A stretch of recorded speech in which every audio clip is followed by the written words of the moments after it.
Hello viewers, আজ নিয়ে এসেছি ইলিশ মাছের লেজ ভর্তা। আর লেজ ভর্তা করার জন্য আমি লবণ আর হলুদ দিয়ে লেজটাকে সুন্দর করে মেখে নিচ্ছি। মেখে নেওয়া কমপ্লিট। এখন আমি একটা প্যানে তেল দিয়ে দিচ্ছি 2 চামচ। তেলটা একটু গরম হলে আমি লেজটা সুন্দর করে ভেজে নিয়েছি এবং তুলে নিয়েছি। এখন আমি সুন্দর করে বেছে নেব। ইলিশ মাছের লেজে অনেকেই বলেন অনেক কাঁটা থাকে, কিন্তু লেজে কাঁটা খুব কমই থাকে। কাঁটা থাকলেও এই কাঁটাগুলো থাকে সাজানো। যদি একটু বুদ্ধি দিয়ে ছাড়ানো যায় তবে আপনাদের লেজ বেশি খেতে সমস্যা হওয়ার কথা নয়। তখন আপনারা সহজেই লেজ বেছে খেতে পারবেন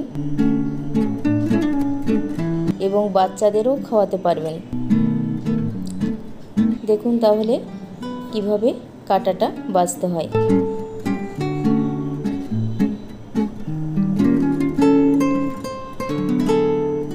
লেজের বাইরের দিকে কাঁটা থাকে, কিন্তু ভিতরে কোনো কাঁটা থাকে না।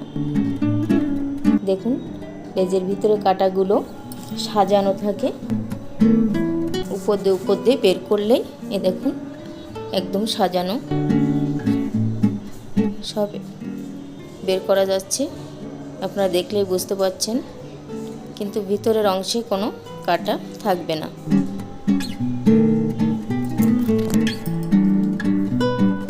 আরেকটা পার্ট আমি বেশি দেখাচ্ছি।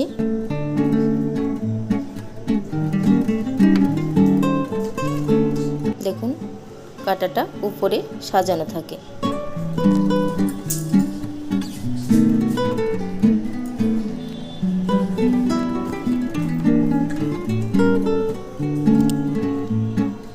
আর এই ভিতরের পাশটা একটু কাটা থাকে না, এটাই কোনো কাটা নাই। এটা আরও ভালোভাবে আপনাদের দেখাচ্ছি। দেখুন এই দেখুন কাটাগুলো কিভাবে সাজানো থাকে। এভাবে করে সব কাটাগুলো বেছে নিলে আর কাটা থাকবে না।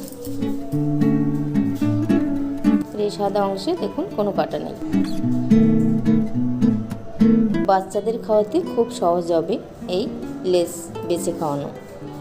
এখন আমি 2টা শুকনা মরিচ নিয়েছি আর নিয়েছি পরিমাণ মতন লবণ, আর নিয়েছি ছোটো 1 বাটি পেঁয়াজ। পেঁয়াজটা আর একটু বেশি দিলে ভালো হয়, কিন্তু আমি অল্প পেঁয়াজ এখানে ব্যবহার করছি।